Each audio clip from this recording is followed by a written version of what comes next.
आपल्या सर्वाला माहित आहे, ज्या घटनेने महाराष्ट्र नाही तर संपूर्ण भारत देश हादरलेला आहे, ज्या जातीमुळे एका भीमसैनिकाचा बळी घेतलेला आहे, ऑनर किलिंग प्रकरण भीमसैनिक सक्षम ताटे यांचा काही जातीवाद्यांनी प्रेम केलं म्हणून दिवसा ढवळ्या त्याचा मर्डर केलेला आहे।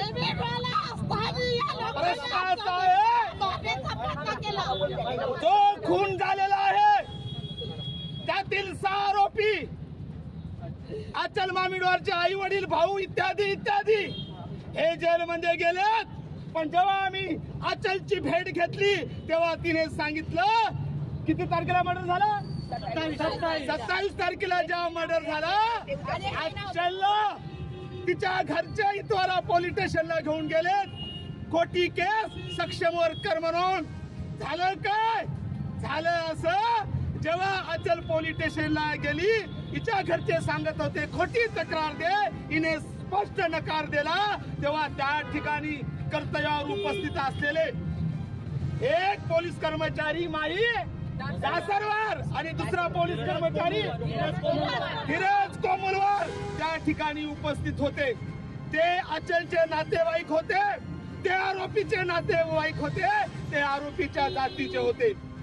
पोलिसांनी त्या ठिकाणी कायदेशीर बाबी तपासण्याऐवजी पोलिसांनी त्या दोन सांगितलेला आहे अचल समोर की तिच्या भावाला द्यायला की नालायकांनो तुम्ही गुंड आहात, पण गांडू आहात, नुसत्या तक्रारी देतात।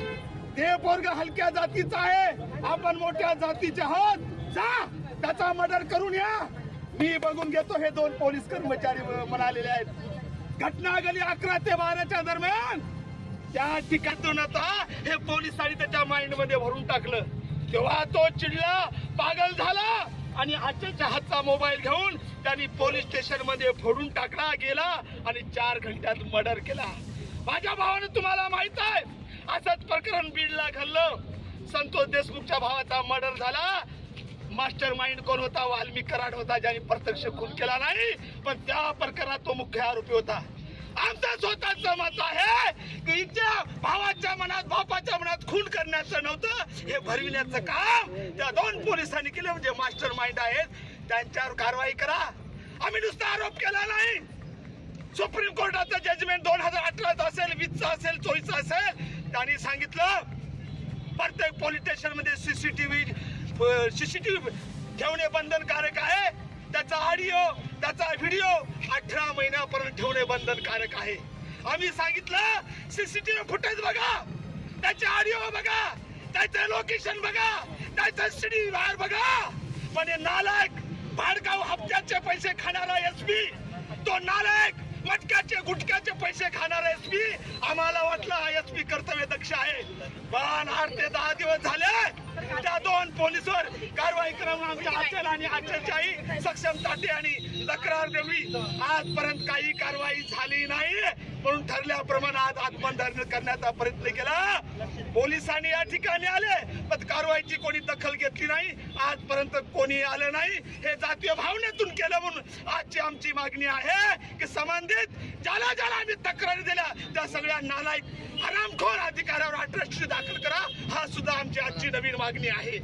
आणि म्हणून हा लढा आमचा संपला नाही, भारतीय संविधानावर विरोध आहे। आम्ही पोलीस वाल्यांना मटकेवाल्याला संरक्षण देता, गुंडाला संरक्षण देता, तुम्ही आपले खाणारा तुम्ही संरक्षण देता, पण ज्यांनी खून केला त्या पोलिसाला सुद्धा तुम्ही पाठीमाग्यात। भारतीय संविधानाचा आर्टिकल 14 सांगतं कायद्यापुढे कोणी छोटा नाही मोठा नाही, जो गुन्हेगार असेल तो गुन्हेगारच, परंतु या दोन पोलीस कर्मचाऱ्याला वाचवण्याचं काम या जिल्ह्याचा पोलीस अधीक्षक यांनी केलेला आहे, त्याला सुद्धा सह आरोपी करा।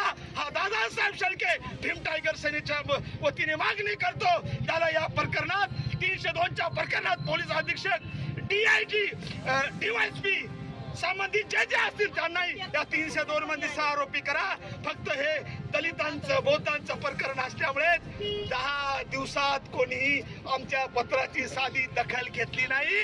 मला या शासनाला विचारायचं, या शासनावर पहिलाच आमचा भरोसा नाही, पण हे जातीवादी सरकार आल्यामुळे पोलीसवाले माजलेले आहेत आणि असे मर्डर पडत आहेत, पण आमचा लढा संपला नाही।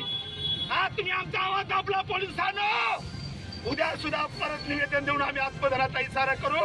आमचा शेवटचा श्वास आणि शरीरात शेवटचा रक्त असेपर्यंत हा लढा थांबणार नाही. आम्ही दुसरा सक्षम बळी जाऊ देणार नाही. एवढं या ठिकाणी थांबतो. जय भीम, जय संविधान.